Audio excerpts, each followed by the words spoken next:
Del Harmon kept his rules in pencil inside the front cover of a red tally book that rode in his coat pocket 6 days a week, and the rules read exactly like this: a horse gets 3 days on the snubbing post.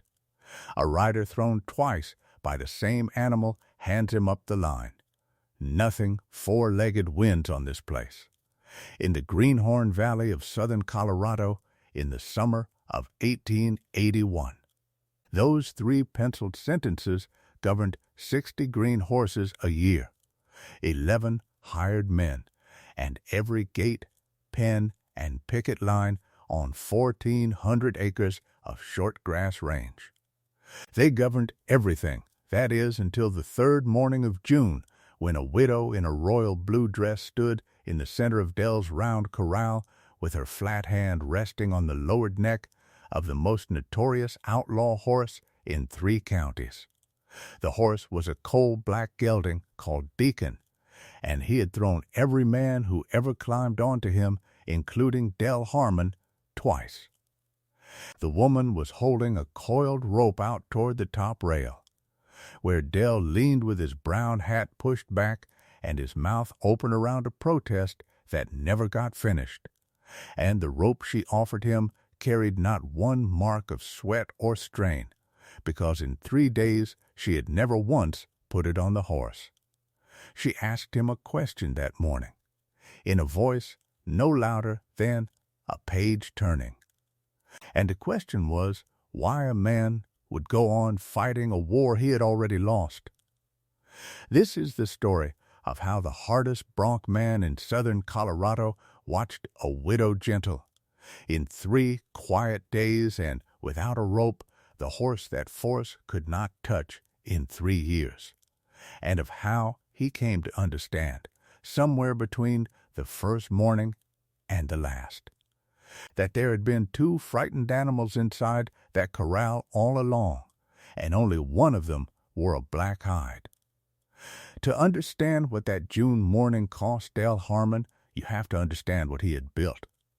The snubbing post stood dead center in his round corral, a cedar trunk sunk 4 feet into the hardpan, its top burnished pale as bone by 15 years of rope.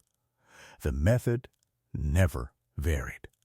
A colt was roped, choked down to the post, blindfolded, saddled while he trembled, and then ridden until the buck wore out of him, with the spur finishing whatever argument the rope had started.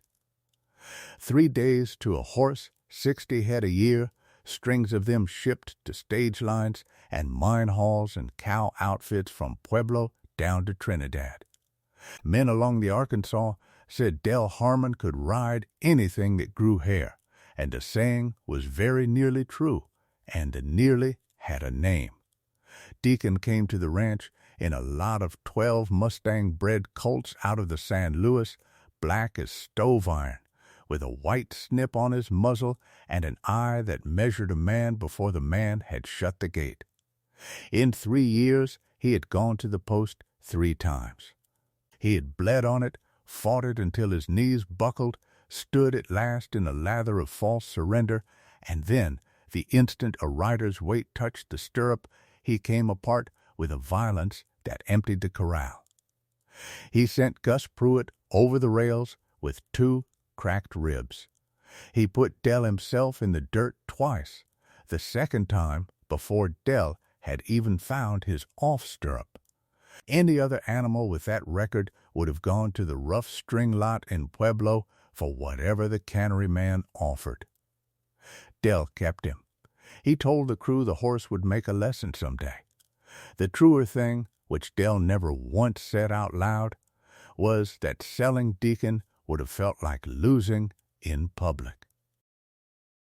There was a reason force was Del Harmon's whole religion, and the reason had a grave. In June of 1866, on the family place along the Smoky Hill in Kansas, Del's father broke horses for the freight outfits at 3 days ahead, post and quirt, and he was proud of the number. Del's younger brother, Toby, 17 years old and better with a rope than anyone on that river, rode one of those 3-day colts out at dusk to bring in the milk cows. A prairie chicken went up under the colt's feet. The colt bolted blind, hit a cut bank in the failing light, and went over it, and Toby Harmon died beneath him in the dry creek bed with the reins still wrapped in his fist. Dell was 23. He did not blame his father's method. He decided instead that the fear had been driven in only halfway, and he spent the next 15 years driving it to the bottom of every horse he touched, so that nothing under him would ever keep spirit enough to bolt. He carried Toby's left spur on the same leather thong that bound his tally book, so that his rules and his reason rode in one pocket. The school teacher at Ute Crossing that year was Miss Ada Quinn, a small, brisk woman who taught 19 children in one room and was the only person in town who ever corrected Dell Harmon's grammar to his face. In May, she told the sewing circle that her widowed sister was coming out from Kansas to keep house with her. Nora Hollis stepped down from the Denver and Rio Grande on a bright cold morning with a carpet bag, a rolled farrier's apron, a gray wool shawl, and a single book, The Modern Art of Taming Wild Horses by John Solomon Rary, its margins crowded with a cavalry farrier's pencil. The pencil belonged to her father. Elias Quinn had been a farrier sergeant at Fort Riley, a man who could shoe anything with feet and who gentled remounts the quiet method while younger men snubbed and spurred, and who had once stood in a crowd and watched Rary himself lay a man killing stallion down on a bed of straw as gently as folding a coat. He raised his daughter on one commandment: count to 100 before you touch a frightened thing, and if its ear moves, start your counting over. Nora married against that commandment. Tom Hollis was a Selena horsebreaker, warm in every room of the house and deaf in the corral, a man who kissed her forehead each morning and laughed kindly at her father's pencil marks. In March of 1879, a snubbed 3-year-old reared against the post and came over backward onto him. And Nora was a widow at 28. She kept house for strangers for 2 years, and then Ada's letter came, and she rode west with everything she owned in one hand. So the two of them moved toward that June carrying 2 versions of the same wound. A horse broken the hard way had cost each of them the man they loved most, and from the same kind of grave each had drawn the opposite lesson. Dell answered the fear by closing his fist. Nora answered it by opening her hand. Breaking days at the Harmon place drew watchers like a fair. On the first Saturday of June, there were buggies 2 deep at the fence, boys on the shed roof, and a line of townsmen along the top rail, because word had gone around that Dell meant to take the black outlaw to the post a 4th time and finish him or ship him. Ada Quinn drove her sister out in the school trap. What Nora saw from that fence was a black gelding choked down against a cedar post. Eyes rimmed white, neck rubbed raw and shining, hindquarters trembling, while 3 men worked toward him with a blindfold and a saddle. She watched for exactly as long as it took to climb down from the trap. Then she walked to the rail, folded her gloved hands on it, and spoke into a lull so that half of Ute Crossing heard her. "Mr. Harmon, that horse is not wild. He is terrified. There is a difference, and a man in your trade ought to know it." Dell turned around slow. He was 38 years old, and nobody within 100 miles had spoken to him like that across his own fence. "Fear is the only bridle an outlaw respects, ma'am." "Then he has had 3 years of your respect," she said, "and it has not held him yet." Somebody laughed at Dell. Not with him, and the sound of it put iron in his voice. "You believe you could do better with him." "I believe the horse has never once been asked. give me 3 days in that pen. No rope, no whip, no post, and I will not raise my voice to him. If I fail, you will never hear me mention a horse again as long as I live. And if you don't fail, then that post comes out of the ground, and the horse is mine." Dell looked at the small, straight-backed woman in the blue dress, and then at the townspeople looking at him, and he understood that refusing her in front of all of them would be read as something worse than stubbornness. 3 days, starting Monday, he said. "And when he breaks your arm, ma'am, the doctor's bill is your own." That night in the bunkhouse, Gus Pruitt christened it the parlor method, and 11 men went to sleep grinning. The first day was Monday, and it nearly ended the joke by breakfast, because she did nothing at all. She came at 7 by the cookhouse clock, wearing the same royal blue dress. She told Ada a horse learns a shape and a color before he learns anything else, and she meant to be the same shape and color every time he saw her. She stepped into the pen, latched the gate, walked to the middle, turned her shoulder to the horse, opened her father's book, and stood there reading aloud, so low it might have been prayer.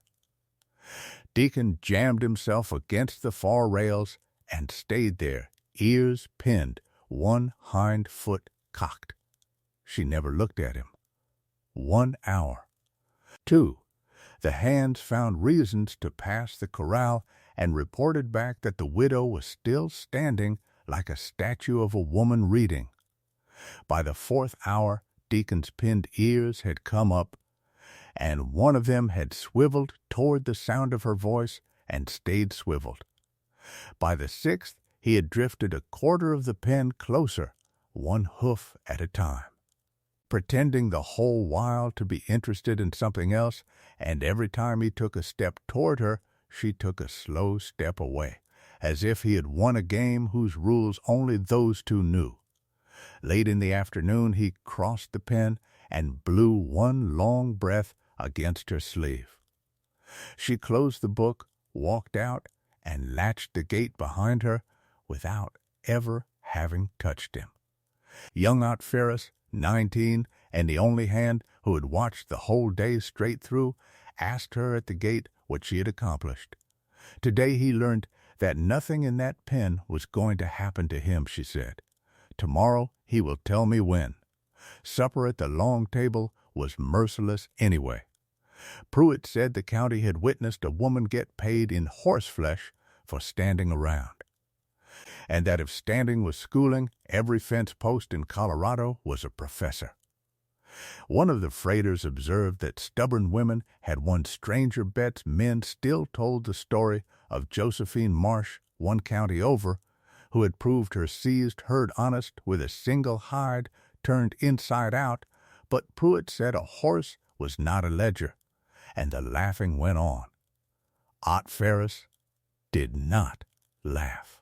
He said the black horse had stood easier at sundown than he had ever stood in 3 years, and got a biscuit thrown at him for it. Dell said nothing at all, because Dell had spent most of that day in the shadow of the hayloft door with his watch open in his hand, and what he had timed there had unsettled him. 40 minutes she had gone without moving anything but pages. He knew grown men who could not hold still 40 seconds against a horse's patience, himself included. And at the cookhouse that evening, when he put his hard questions to her about the morrow, he noticed that she let each one stand in the air a beat too long, until it cooled, and then answered the cooler question instead. It did not occur to him yet that there was a method in that too, or on whom it was working. The second day was the shawl. She carried the gray wool over her arm into the pen at 7, and this time Deacon came off the rail to meet her before the gate had stopped swinging, which cost Gus Pruitt a plug of tobacco to the cook on a bet nobody had thought to offer her. She let the horse smell the wool until he was bored with it. Then she laid it across his withers and drew it away. Laid it on, drew it away. Shoulder, barrel, flank, hocks, up the neck, over the ears, each passed slow as syrup, and the first time the cloth crossed his loin, he flinched like a struck tent rope, and the 10th time he flinched smaller, and the 20th time he stood chewing thoughtfully with his lower lip slack, wearing a woman's shawl across his back, like a deacon, in fact as well as name. This was sacking out, the old cavalry farrier version of it, fear spent in small, honest payments instead of beaten down whole. By noon she had leaned her forearms across his back and let him carry her weight a breath at a time. By early afternoon she had run her hand down a foreleg, and he had given her his foot, and the hands who were pretending to mend harness along the fence had quit pretending. Then Pruitt, backing the wood wagon past the barn with his head turned to watch, let the doubletree slip and drop. Iron rang on stone like a church bell breaking, and Deacon came apart. He went around that pen at a dead run, blind with it, shoulder into the top rail hard enough to crack a plank circling, and the woman in the middle did not run for the fence. She put her arms at her sides and stood, small and still, while 1,200 pounds of panic passed close enough to sting her cheek with dust. Dell came over the fence with a rope before he knew he had moved. "Stand where you are or get out of my pen," she said. She did not turn her head, and it was the first order anyone on that ranch had heard her give. Dell stood. Deacon made 2 more circuits, each one slower, blowing like a bellows. And the crew argued over this at table for years afterward, the outlaw horse walked to the center on his own feet and pressed his forehead against her shoulder. She reached up between his ears and told him something nobody else ever heard. At supper Dell laid down the law in front of the full crew, because that was where his nerve had chosen to break. "It's finished," he said. "You'll have your visit with your sister, and I'll thank you to stay clear of that pen. He came 1 foot from killing you today, and I will not bury a schoolteacher's sister over a Saturday bet." The room went quiet. Nora set her fork down and waited the same unhurried 3-breath wait she gave the horse, and when she answered, her voice was the one she used inside the pen. "He came 1 foot from killing me and turned. 1,200 pounds of him chose not to. That is further than your post got him in 3 years. That post has schooled 60 head a year. You're not afraid I'll fail, Mr. Harmon," she said. "You're afraid I won't. Because if 3 days of standing still can undo what that cedar could not do in 3 years, then every drop of blood on it was spent for nothing, and a man would have to look at 15 years of his own work and call it by its right name. My rules have kept 11 men alive on this place," Dell said, and heard his own voice climb. "Your rules have kept 11 men from being thrown," she said. "That is not the same thing as alive." He stood there with the tally book square against his chest through the wool of his coat, and every man at that table watching, and found that he had nothing left in his pocket but a dead boy's spur. He took his hat off the peg and went out into the dark. And the door shutting behind him was the loudest thing anybody said that evening. He walked to the round corral and stood at the snubbing post a long while, running his thumb along the rope-polished top of it, and the bunkhouse lamp went out before he came away. Whatever he settled out there, he settled it alone, and he never wrote any of it in the book. The 3rd morning, word had traveled. There were rigs at the fence by 8 and schoolboys who should have been at their slates, and Ada Quinn made no recorded effort to fetch them back. Nora came into the pen carrying nothing but a length of grocer's twine, the cotton string that would part at 8 pounds of pull, and while she looped it loose around the black gelding's neck, she said. To the horse, but loud enough for the rail, this string is a courtesy. It will break the moment he wants it broken, and he knows that. So the only thing holding him now is the only thing that ever really holds any of us. Then she walked, and Deacon walked with her. The length of the pen, a turn, back again, the string swinging slack as a watch chain. She led him past the gate, past the crew, gone church quiet on the rails, and last of all past Del Harmon, close enough that the horse's eye rolled white at the man who had spurred him, and the horse blew once and kept walking, and a hand width of loose cotton was the whole of the law between them. At the gate-post she stopped. Del's rope had hung there since Monday, coiled in case. She lifted it off the nail and held it out to him flat across both hands, the whole untouched weight of it, while the horse stood at her back with his head down and his hips slack. "Count the coils, Mr. Harmon. It is the same rope you hung there 3 days ago, and it has not moved. Why are you still fighting a war you lost on Monday?" He surrendered an hour into the first morning. She looked at him steady over the coils. "I think you did too. You're just the only one in this pen still bracing for the pain." The protest Del had carried to the rail died right there, in front of the town, and what the town heard instead became the story freighters told in 2 territories. He took his rope. He looked a long moment at the black horse, standing gentle as a plow mule at a widow's back. Then he raised his voice so it reached the sheds. "Mrs. Hollis will be schooling horses on this place from here forward. Whatever she tells you inside a pen, you'll do it as though it came out of my mouth." And quieter, to her alone, with his hat coming off, like a man entering a house, "The horse is yours, ma'am." So is the argument. The argument had a price on it within the week, which is how everyone knew it was real. Amos Latham, the dealer who bought Del's August string for the stage line and the Leadville freight camps, drove out expecting 20 rough broke head at $40 apiece, the same terms as every summer for 9 years. Del met him at the corral and turned the terms over like a card. The string would come gentled, the widow's method, ready in October instead of August, at $50 a head, and any horse of it that bolted inside a year came back on Del's own money. Latham chewed on that and allowed that no man alive guaranteed a horse. "Then I'll be the first," Del said, "and you'll tell every camp between here and Leadville who signed it." Latham took 8 head on those terms, mostly on the strength of a black outlaw he had watched a woman lead past a crowd on grocery string and was back before the first snow asking after 30 more.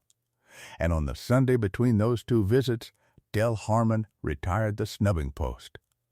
He did it in daylight, with the crew and half a dozen neighbors watching, because he had decided that if the post had been public, the end of it had better be public too. Ott Ferris dug. 2 men rocked the cedar loose, and when it came out of the ground like a pulled tooth, Del took the crosscut saw to it himself and worked it into stove lengths, and he kept not one splinter for a keepsake. Then he opened the red tally book against the fence rail, struck 1 line through his first rule, and penciled a new line above all 3. Patience first. Ask twice. Force never. That evening he found Nora at the corral fence in the long light, watching Deacon graze loose inside like any honest saddle horse, and he told her the thing he had never told a living soul. "I had a brother," he said. "Toby, 17 years old and better with a rope at 12 than I am today. My father broke horses on the Smoky Hill at 3 days a head, post and quirt, proud of the number. And I was proud of him. In June of 1866, Toby rode one of those 3-day colts out after the milk cows, and a prairie chicken came up under its feet, and that colt had no more give left in his mind than a sprung bear trap. He bolted blind and went over a cut bank, and I lifted my brother out of a dry creek in the dark. And I decided 23 years old and dead certain that the horse had not been broke enough. Not broke wrong. Broke not enough. 15 years I have been driving fear into horses so deep there be no room left in them for one surprise, because I could not stand to think my father's method killed my brother. It was easier to believe it just hadn't gone far enough. He turned the little spur over in his fingers. 3 days it took you to show me it had gone too far the whole time. Nora watched the black horse tear grass in the dusk. My husband died against a snubbing post in Salina, she said. Tom laughed at my father's pencil marks that very morning, kindly, the same as always. I have been arguing with a dead man ever since, one frightened horse at a time. You were the first one who ever argued back and then quit arguing. I'm told, Dell said, that's when the schooling starts. They worked the pens together 3 years and a little more, and the county got used to the sight before they did.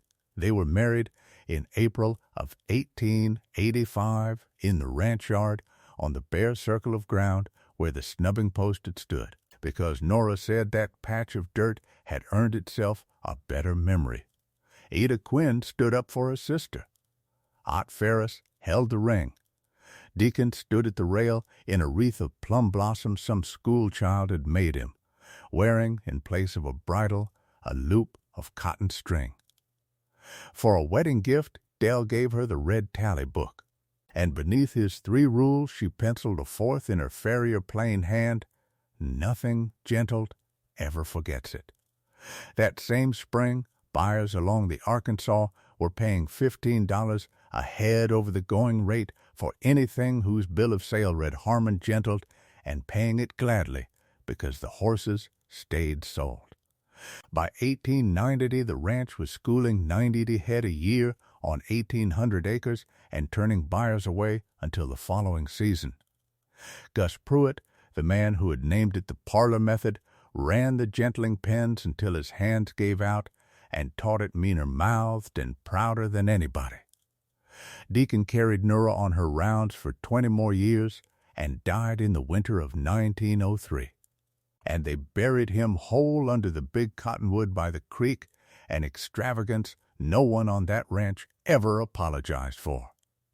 Del Harmon died in 1922 at 79 with the red book on the table by his bed.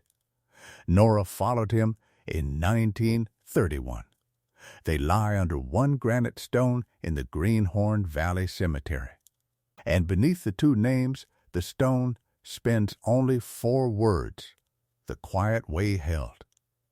Willa Cather, who wrote her own people out of that same stubborn grass country, set down the truest sentence I know about the 2 of them: there are only 2 or 3 human stories, and they go on repeating themselves as fiercely as if they had never happened before.